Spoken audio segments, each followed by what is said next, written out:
So, tell me, man, about what you're wearing here now. Because is this your clothes, or did you have to go out and buy these?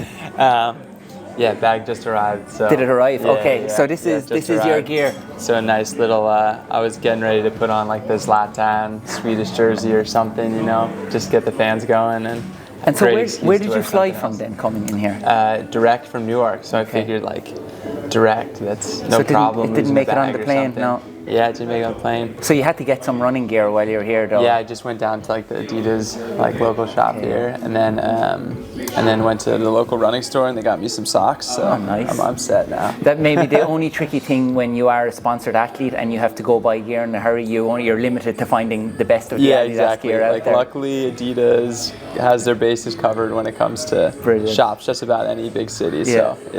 So no huge stress really. Yeah. And so pre-meet today, how was the body feeling? Yeah, all good. I was you never know how you're going to feel coming right off a plane. Yeah. And I've learned over the years that it's one of those things where you really just got to mentally just have that positive self-talk constantly. Even if you feel complete shit, telling yourself no, I'm actually all right. Literally lying to yourself. You know what I mean? Because I think it's really easy to get off those flights, jet lag, feeling awful, and just really start talking negative. So that's a huge thing I've learned over the years, is just keeping that positive attitude. But I genuinely do feel good, so I don't have to lie to myself too much. Because that is the tricky thing, right? Because you're spend 10 months of the year preparing in your environment at home. Yeah. Everything is always good. This everyday situation is still the same. Things even you do a long haul flight and you get off the flight and you look down and you've cankles. Yeah. And you're I look the most out of shape right now, and I have to perform at my best tomorrow. That is the thing you have to kind of get used to, all the traveling, and is it something you found you've just gotten better at over the years? Yeah, I guess I've been doing this. I guess I can consider myself a veteran now. I feel anyone past 4 years in the sport, I'd say that's kind of veteran or rookie. And I've been coming over to Europe for quite some time now, and I've kind of learned the little tricks, watching the sunset and spending the first day as much outside as possible, and not letting yourself just be cooped up in your hotel room, and little stuff like that goes a long way. And I really did struggle with it my first few years, and I really did Andy Bouchard and all the guys that have been there, done that. I just would be a sponge, just asking them question after question about how do you do it. The Melbourne Track Club guys, they travel no other team, so it probably is important when you're traveling, because I suppose coming from a college environment, you're used to kind of just being with your team everywhere you move. Yeah. And now when you're on the circuit, you're kind of you're your own team, but it is important to connect with everyone in your event and around you, isn't it? Because people are so open and they've so much to offer, and so much you can learn from. So I suppose it is something to encourage, I suppose, or anyone who's going through this, to make an effort to get to know people, put yourself out there. Yeah, for sure.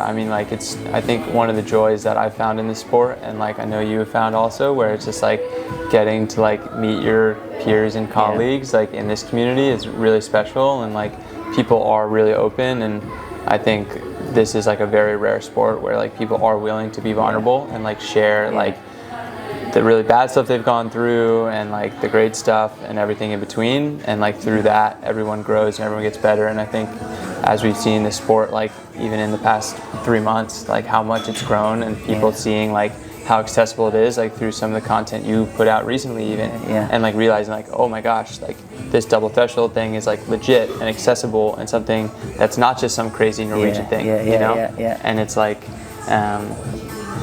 you see the growth, the tides are all rising together.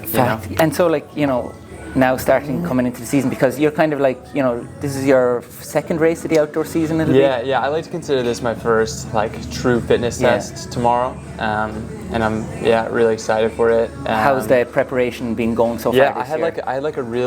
I was really excited coming off of indoor season, and I just kind of 29-year-old rookie mistake pushed on too much. I was just so excited. And I was I'm gonna 13, rip 12, 7:39 indoors. Because they're your PBs for those distances. So big PBs that I was kind of waiting for those for quite some time, So I like, you know, checked both those boxes, and then just wanted to keep lighting the world on fire. And so did you kind of come off indoors and kind of maybe just... Yeah, I did. I took like a down week, and then I went from like 40 miles, second week like 90 miles, you know, and I thought like that's what I was running in indoors, so I should be no worries, but it was still like too big of a jump for my body. Yeah. Like jumping that 50 miles week to week, and I paid the price, and I just had kind of like some like aches and pains that just wouldn't go away. Achilles blew up on me, which definitely freaked me out quite a bit, because basically, I mean, as just about any pro runner, Achilles can be a death sentence. Yeah. And have you had issues with Achilles before? Yeah, so like it basically took 2 years out of my like the heart of my running career, like where I just like was kind of running peg-legged and just not running to my potential. And when I felt that Achilles blow up, I was like, all right, this could be it. This could be it. You know what I mean? Where it's like, I don't know if I'm willing to go through all of that again. You know, but like luckily, I was able to jump on it and get it cleared up, and then I got COVID, so it was just like a pretty abysmal start to the outdoor season. But like as I found in this sport, like it's nice to run fast early, but it's even better late, and when everyone's watching on TV, you know? Exactly, and that's it. Like, you know, the World Championships are still, well, I don't know, are they like 6? I got lucky with it being a late year, for sure. Like they're still a long time, but like this year's just been crazy. So like, how are you, you know, managing that? You're sitting at home, your season maybe hasn't kick-started yet. You've maybe had, not quite the best lead into it, but the season is late, but you're watching all these fast times happening. Man, I've been going bonkers. Like truly, like, it's like, that's where I realize like my crazy competitive fire, and I realize like it's this fire I do have in me that is like the reason I am a professional runner, is like when I watch other people run fast, like I'm pissed. Okay, you know what I mean? Of course. Like, I'm excited because I'm a fan of the sport. You know what I mean? Yeah. You know what I mean? Like I should have ran 3:33 with those boys. Like I could have done that. And I think that's like the nature of most professional athletes, is they believe whenever they see someone else do it, I can do it too. And so do you use it kind of fuel for the fire? Like, oh, absolutely. You know, like I think the race tomorrow is going to be class, you know, and like, and I think everyone's still riding the wave of like, hey, like there's no reason we can't run as fast as these people. This past weekend watching, I mean, we were all watching Lausanne last night, you know, like watching, you know, Aragawe and Cheptegei, you know, go head to head, and it's like, and looking at all these fast times now, Sam, like why do you think the sport has just sort of, I mean, it probably always is, but like especially in this last year, what do you think are some maybe the reasons of like another elevation in times across the board, and like people running so fast?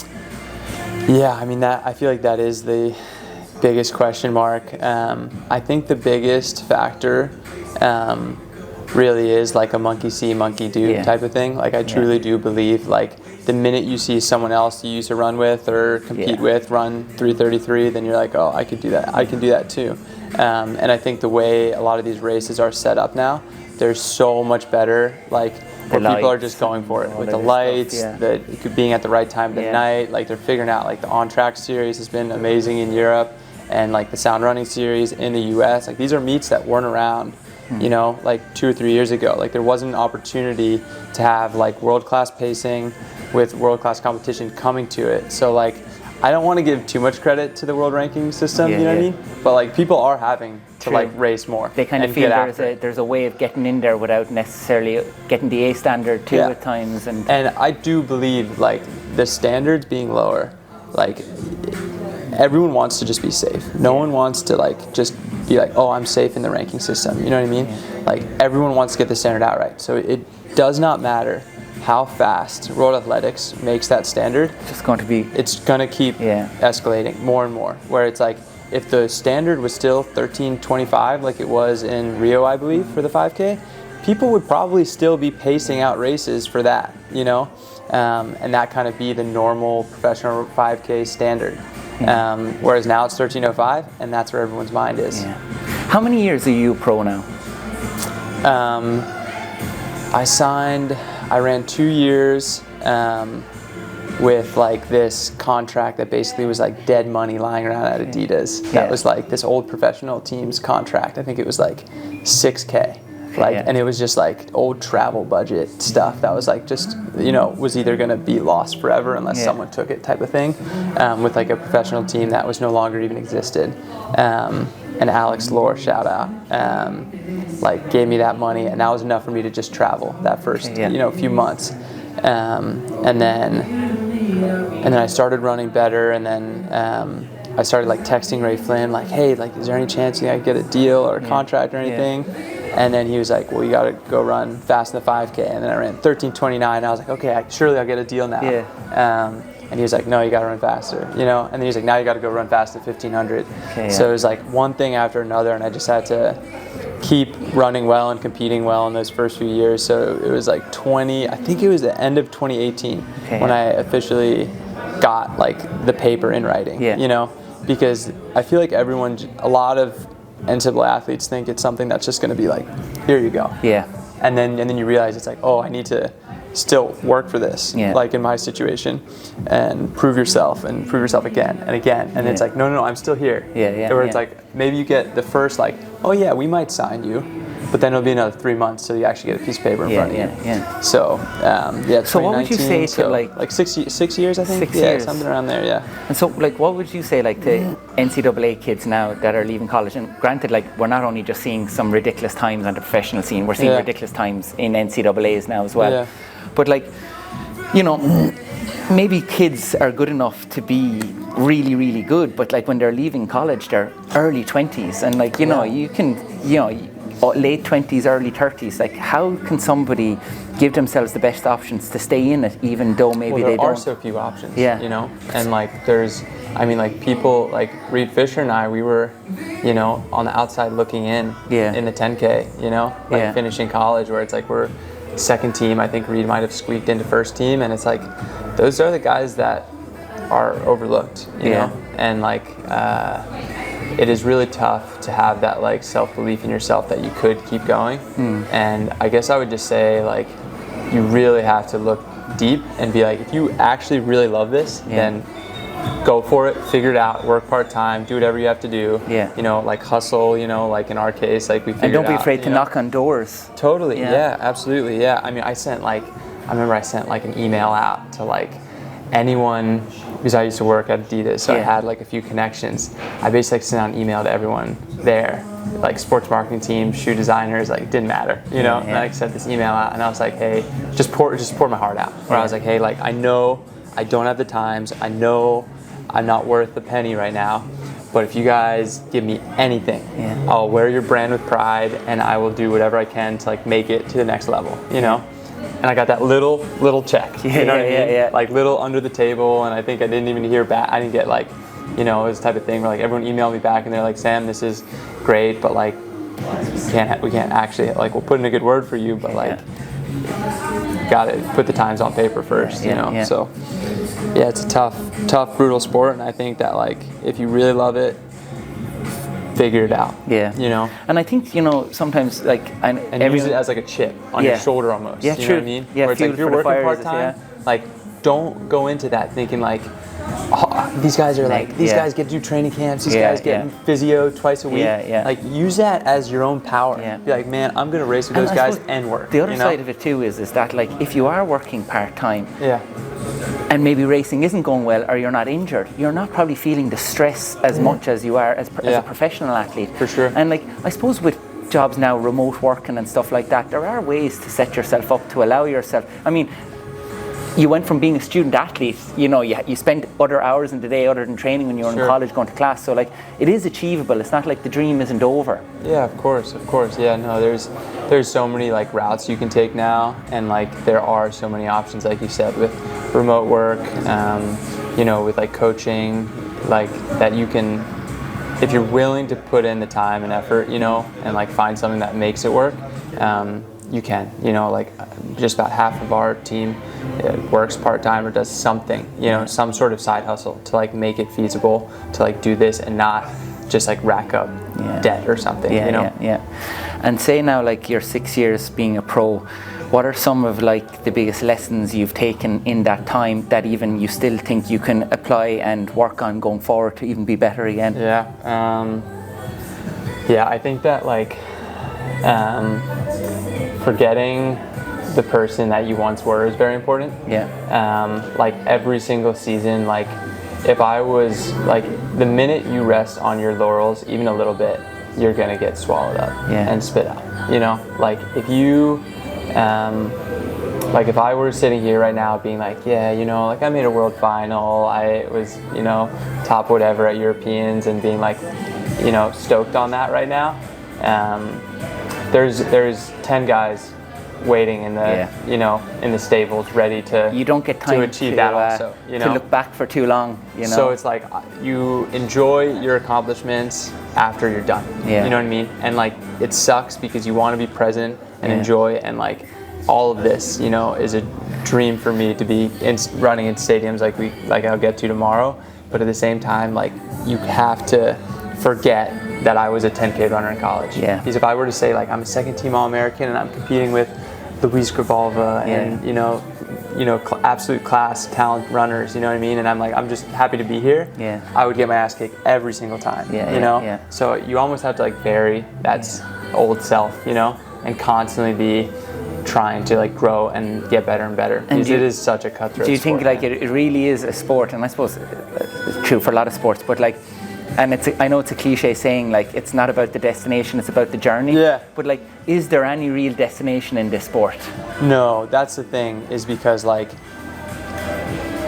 getting to run last year in Eugene with my US family there, and then getting to go to Munich a month later and have my whole German family there, that was like a dream storybook. And then to have like two of my best races I could have ever dreamt of in those two places in front of my two families like that, was storybook. But for me, and it's one of those things where like, you got to just flip the script all over again, and like, it's always just raising the bar, raising the level, rethinking it, you know.